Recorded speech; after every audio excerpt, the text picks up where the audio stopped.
Hello, bro. Yes, Can you explain about your project? So ఈ project వచ్చేసి accident detection and alert system. So ఈ project మెయిన్గా based ఎలా అంటే మనం ఫర్ ఎగ్జాంపుల్ ఏదైనా ఒక రోడ్ మీద వెళ్తూ ఉంటాం కదా. సో సడన్గా మన వెహికల్ అనేది యాక్సిడెంట్ అయింటుంది. సో అలాంటప్పుడు మనకి ఇంజురీస్ అయ్యి మనం అన్కాన్షియస్ స్టేట్లోకి వెళ్తాం కదా. సో అలాంటప్పుడు మనం ఎవరికైనా కాల్ చేసి హెల్ప్ అయితే అడగలేం కదా. సో అలాంటి టైంలో ఈ సిస్టమ్ అనేది మన వెహికల్లో ఉంటే ఇది వచ్చేసి మన వెహికల్ అనేది యాక్సిడెంట్ అయినప్పుడు ఇది రియల్ టైంలో డిటెక్ట్ చేసి నియరెస్ట్గా ఉన్న హాస్పిటల్స్ అండ్ పోలీస్ స్టేషన్స్ అయితే కాల్ అండ్ ఎస్ఎంఎస్ చేస్తుంది. సో ఎస్ఎంఎస్లో మనకు వచ్చేసి ఈ వెహికల్ యొక్క రియల్ టైం జీపీఎస్ లొకేషన్ ఉంటుంది.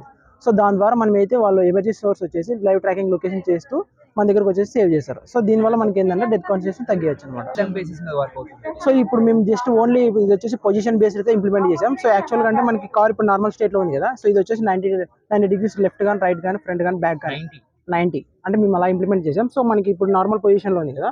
సో కార్ వచ్చేసి ఇలా ఫ్లిప్ అయింది అనుకో. సో ఇప్పుడు మనకి యాక్సిడెంట్ డిటెక్ట్ అయినట్టు అనమాట. బజర్ మోగిందంటే యాక్సిడెంట్ డిటెక్ట్ అయినట్టు. సో మనం immediate 5 seconds we can get an SMS and call. Mobile so through మనకి ఎస్ఎంఎస్ ద్వారా లైవ్ లొకేషన్ ట్రాకింగ్ కూడా వచ్చేస్తుంది. సో మనం అప్పుడు ఈజీగా లైవ్ కార్ యొక్క లైవ్ ట్రాకింగ్ లొకేషన్ వేసుకోవచ్చు.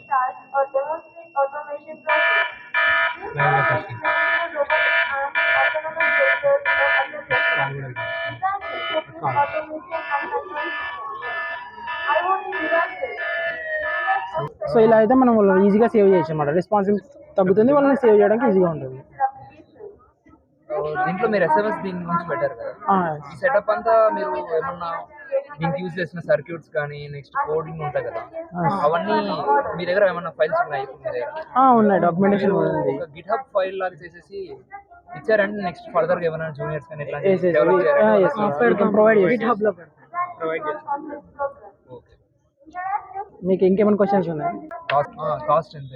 సో ఇప్పుడు అరౌండ్ 10K వరకు వచ్చింది. 10K. ఏది ఎక్కువ కాస్ట్ పడింది? సో మనకి యాక్చువల్గా ఇప్పుడు ఆర్డినో బోర్డ్స్ ఉన్నాయి కదా. ఆర్డినో బోర్డ్స్ ఇది మనకి వెహికల్కి వచ్చేసి బ్రెయిన్లో వర్క్ అవుతుంది. సో ఇది వచ్చేసి అప్రాక్స్ మనకి 850 దాకా వస్తుంది. ఇది జిఎస్ఎం మోడల్, ఇది అప్రాక్స్ 2G బేస్ మీద వర్క్ అవుతుంది. ఇది వచ్చేసి 1300 దాకా వస్తుంది.